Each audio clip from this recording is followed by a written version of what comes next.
नमस्कार। Engineers point Khairthal हर वर्ष नए नए आयाम स्थापित करते रहा है। इसी क्रम में आज एक और नया अध्याय जुड़ गया है। जी हाँ, जो मेरे राइट साइड में बैठे उनका नाम है विनीत कुमार। इन्होंने कक्षा 12वीं के बाद प्रथम प्रयास में ही अपने मेडिकल में नीट में सफलता पाई है। आज हम इन्हीं के गांव में पहुंचे हैं, उनके गांव में या कहीं इनके घर पहुंचे हैं और वहां पहुंचकर हम इनसे जानेंगे कि कक्षा 12वीं के बाद में जो विद्यार्थी बाहर कोटा, जयपुर, सीकर या अन्य जगह जाकर के अध्ययन करते हैं कि वो गांव में रह करके भी अपने ग्रामीण परिवेश में भी अध्ययन करके वो डॉक्टर या इंजीनियर बन सकते हैं। सबसे पहले मैं आपका परिचय करवाना चाहूँगा। मेरे दाएं तरफ बैठे हैं विनीत कुमार। विनीत के दाएं में बैठे हैं इनके पिताजी श्री मुकेश कुमार जी। मेरे लेफ्ट साइड में बैठे हैं इंजीनियर्स पॉइंट खैरतल के director Azad sir and principal Rajesh Kumar sir. सबसे पहला सवाल मेरा विनीत आपसे, आपने कक्षा 12वीं के बाद में प्रथम प्रयास में ही ये सफलता हासिल की। इस सफलता का आप श्रेय किसको देना चाहेंगे और ऐसी क्या विशेषताएं रही आपके कक्षा 12वीं के बाद में अध्ययन में जिसके कारण आपको प्रथम प्रयास में सफलता मिल गई? इस सफलता का श्रेय मेरे माता पिता और मेरे टीचर्स, जिन्होंने मुझे ईपी में पढ़ाया और ईपी की फैकल्टी अच्छी थी और बढ़िया पढ़ाती थी, और जिस वजह से मेरा फर्स्ट अटेम्प्ट में गवर्नमेंट मेडिकल कॉलेज में सिलेक्शन हो गया। बिल्कुल। आपने कक्षा 10वीं के बाद में 11वीं और 12वीं बिल्कुल नॉन फाउंडेशन किया। अक्सर ऐसा देखते हैं विद्यार्थी कक्षा 11वीं और 12वीं फाउंडेशन की तरफ ज्यादा जाता है। आपने नॉन फाउंडेशन करने के बावजूद भी प्रथम प्रयास में ही ये किया। ऐसा कैसा, आप थोड़ा सा बताएं। इंजीनियर्स पॉइंट खैरतल की जो फैकल्टी है, वहाँ का जो मैनेजमेंट है, वहाँ के स्टाफ है, उसका कितना बड़ा रोल है आपकी सक्सेस में? स्टाफ का बहुत बड़ा रोल था। एक बार मैं 12वीं क्लास में था तो जब आजाद सर मिले मुझसे तो आजाद सर ने बोला कि तू 12th के बाद टारगेट ज्वाइन कर लेना और यहाँ से पढ़ लेना तो नीट में हो जाएगा। तो आजाद सर ने बोला तो मैंने यहाँ तैयारी की। बिल्कुल। तो आजाद सर ने आपको मोटिवेट किया। ऐसी और कौन सी बातें हैं जो आजाद सर ने आपसे, आपकी जो अध्ययन किया उसके दौरान आपने आजाद सर ने आपसे किया, किसी अन्य फैकल्टी मेंबर ने आपसे वहाँ की? तो वैसे टीचर्स का पूरा सपोर्ट था और मतलब सब सही थे। बिल्कुल। तो मैं आजाद सर के पास ही जाता हूँ। आजाद सर, ये कह रहे हैं कि कक्षा 12वीं में जब ये पढ़ाई कर रहे थे अपने ईपी स्कूल में तो आप इनसे मिले और आपने पहले ही पहचान लिया था प्रतिभा को कि ये प्रथम प्रयास में डॉक्टर बन जाएगा? नहीं, एक्चुअल में क्या, बच्चा बहुत जैसे होता है सरल स्वभाव जिसको बोलते हैं, वो इनमें मेरे को दिख गया था कि सीधा चलने वाला बच्चा और केवल पढ़ाई की चीज़ों पे ही ज़्यादा उसका वो पूरा फोकस था जी। तो मैं कहा विनीत कर सकता है जी।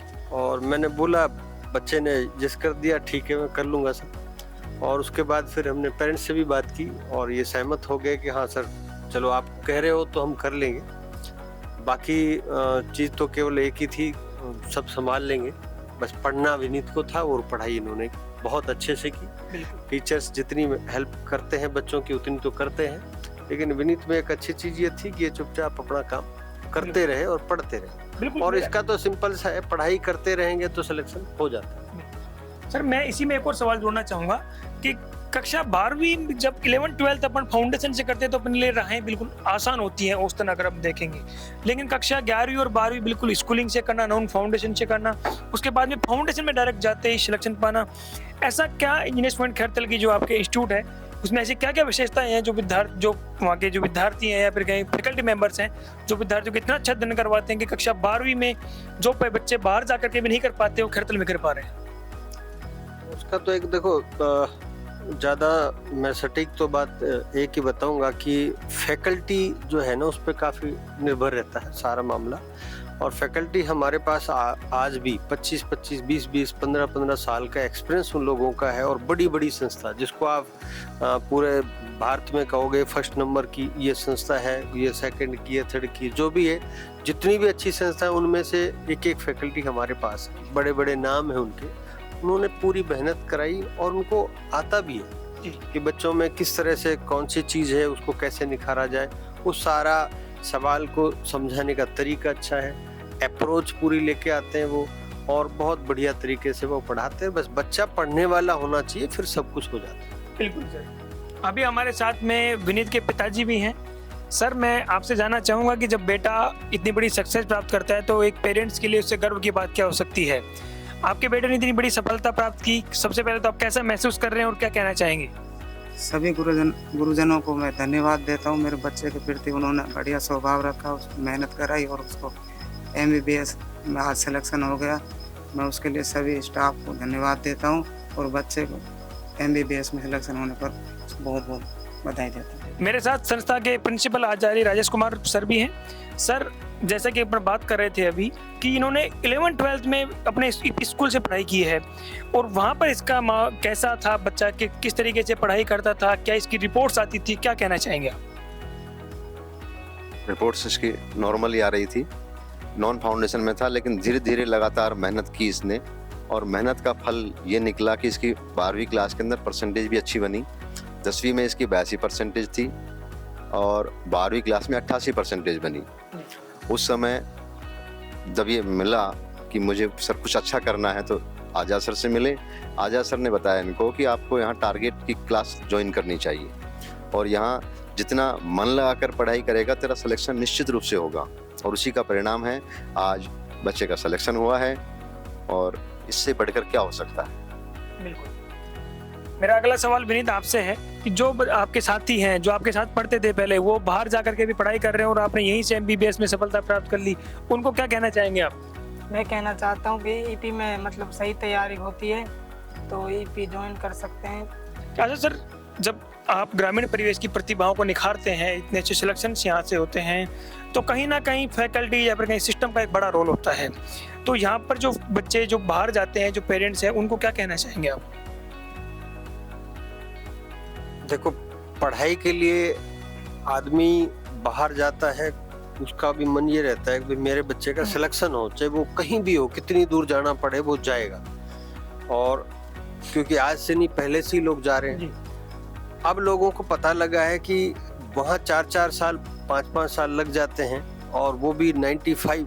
एक गांव में पिछली बार हम गए थे, कौन सा गांव था वो, सालखर में एक बच्चे का कुछ 5-6 साल में जाके एक सिलेक्शन हुआ था, तो और वो 95 का बच्चा था। अब बाहर जाके भी कई साल लगा देते हैं और अपने जितने भी बच्चे ये सेलेक्ट हो रहे हैं, कहीं ना कहीं उनका 11वीं-12वीं में कुछ न कुछ अच्छा उनको पढ़ाया गया है।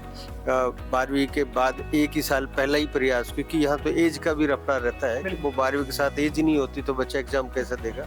और जैसी एज हुई फर्स्ट प्रयास में सिलेक्शन हो गया। और विनीत का ही नहीं, बहुत सारे बच्चे हैं जो अपने हर साल सेलेक्ट हो रहे हैं। अब जिस भरतपुर में विनीत पहुंचे हैं, भरतपुर में ऑलरेडी वहाँ पे एक तो सौभाग्य से कि मेरे ही गांव मातौर में एक बच्ची है, वो भी भरतपुर से करती है, सुकृति कौशिक। एक धीरज बच्चा है मेरे गांव से 5 किलोमीटर आगे, वो भी वहाँ भरतपुर में, दोनों ही बच्चे अपने पास पढ़े हैं। तीसरा बच्चा विनीत वहाँ पहुँच जाए तो एक ही कॉलेज में 3-3 बच्चे अपने पढ़े हुए बच्चे हैं, तो अच्छा तो लगता है। बिल्कुल। और बाकी तो मैं पब्लिक को तो यही कहूँगा कि अपन ने बहुत सीकर कोटा जा लिए, अब अपने पास ही इतनी अच्छी फैकल्टी आ गई है और हर साल रिजल्ट दे रहे हैं। तो एक पहले होता है ना, विश्वास कैसे करें, अब रिजल्ट तो आ ही रहे हैं। अब तो विश्वास की बात ही नहीं, अब तो केवल आपका ये मानस है कि अपन घर देख के बच्चे को पढ़ाते हैं, ये अच्छी बात है। ये केवल आपको पढ़ाने के लिए एक मानस बनाना है और घर रोजाना देखो आप बच्चा पढ़ रहा है और कहीं भी कोई डिस्टरबेंस नहीं होता। बाहर तो 70 चीजें हैं, आदमी बच्चा किस तरह डिस्टर्ब हो जाए, कैसे नहीं हो जाए। या तो घर पे रोज आपके पास बच्चा आएगा, रोजाना पढ़ने जाएगा, इससे बढ़िया तो कुछ है ही। तो ये अपने एरिया के लिए, अपने क्षेत्र के लिए तो सबसे बेस्ट है कि अब आपका बहुत पैसा जो बर्बाद होता है वो भी बचेगा और आपके बच्चे का सिलेक्शन होगा, ये अच्छी बात है। तो मैं एक बार विनीत के लिए कहना चाहूँगा कि इतनी सादगी से इस बच्चे ने सिलेक्शन दिया है, बहुत ही अच्छे तरीके से। नेचर बड़ा शानदार है बच्चे का, पेरेंट्स का और पूरे परिवार का।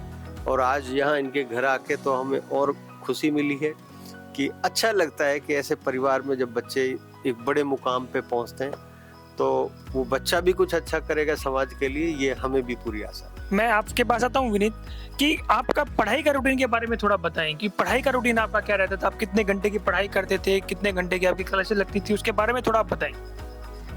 क्लासें तो 6-7 घंटे की लगती थी। जैसे मैं घर पे आता था तो 7-8 बज जाते थे। मतलब जैसे 7-8 बजे पढ़ने बैठ जाता, 10-11 बजे तक पढ़ता था, है ना। फिर सुबह उठकर पढ़ने लग जाता, फिर कोचिंग चला जाता, फिर कोचिंग में वहाँ पे रुक जाता डाउट मतलब क्लियर करने के लिए। फिर वहाँ से डाउट क्लियर करके 4-5 बज जाते हैं मुझे आने में। फिर मतलब 6-7 घंटा पढ़ता था मैं। बिल्कुल 6-7 घंटे का रूटीन आपने परमानेंट उसको रखा। मेरा एक अंतिम सवाल राजेश सर आपसे रहेगा कि जो बच्चे अपने यहाँ पढ़ते हैं या मान लीजिए जो औसतन जो बच्चा होता है वो भी एक सिलेक्शन ले लेता है और एक बहुत अच्छा बच्चा भी बाहर जा करके वो हो सकता है कि पेरेंट्स की निगरानी में ना रहे, क्योंकि यहाँ बच्चा पढ़ करके शाम को आपके पास आ रहा है तो उसकी एक्टिविटीज़ का आपको पता रहता है कि 12 घंटे या 8 घंटे स्कूल में रहा, 12-15 घंटे अपने पास रहा है, फिर वो लाइब्रेरी में अध्ययन कर रहा है। जो पेरेंट्स जिनके पास समय नहीं है, जो अपने बच्चों को बाहर पढ़ाई करने के लिए भेजते हैं, उनके लिए क्या कहना चाहेंगे, उनको क्या एक मैसेज देना चाहेंगे आप कि आपके यहाँ भी रह करके एक सिलेक्शन ले सकते हैं? अभी कुछ दिनों पहले एडिशन के समय में एक गार्जियंस आए थे हमारे पास। उन्होंने कहा था कि पढ़ाते तो सभी हैं लेकिन सिलेक्शन केवल ईपी देता है। ये एक बहुत बड़ी बात थी। और बच्चा यहाँ आकर के विद्यालय में पढ़ रहा है, पढ़ने के बाद अपने डाउट्स उन्हीं टीचर से क्लियर कर रहा है और डाउट क्लियर करने के बाद बच्चा सीधा घर जा रहा है, घर का खाना खा रहा है, घर का खाना खा रहा है। इससे बड़ी और क्या बात होगी। वहाँ बाहर बच्चे जाते हैं, बाहर जाने के बाद उसके साथ बहुत सारी समस्याएं होती हैं कि बच्चा कैसा खा रहा है, कैसा नहीं खा रहा। पेरेंट्स के डायरेक्ट बच्चे के ऊपर पूरा फोकस होता है, विद्यालय का भी फोकस होता है, तो इससे बच्चा एकदम सही लाइन में चलता है। पेरेंट्स बिल्कुल इन चीज़ों को देख रहा है कि मेरा बच्चा स्कूल में आकर के अपनी पढ़ाई बढ़िया तरह से कर रहा है और सिलेक्शन ले रहा है। तो ऐसे और भी बहुत सारे विद्यार्थी हैं ईपी के जिन्होंने अलग अलग मेडिकल कॉलेज, IIT कॉलेज में जिनका सिलेक्शन हुआ है। ये हमारी इंटरव्यू की सीरीज है, वो लगातार जारी रहेगी। अगर आपके भी कोई विद्यार्थी है जो एडमिशन लेना चाहता है इंजीनियरिंग पॉइंट खैरतल में, तो वो एक बार आए और पढ़ करके देखे। अगर उसका मन लगता है, उसको लगता है कि हाँ यहाँ एक बेहतर एजुकेशन हो रहा है, तो वहाँ पर ले और वहाँ पर बच्चों से बात करें, टीचर से बात करें। धन्यवाद।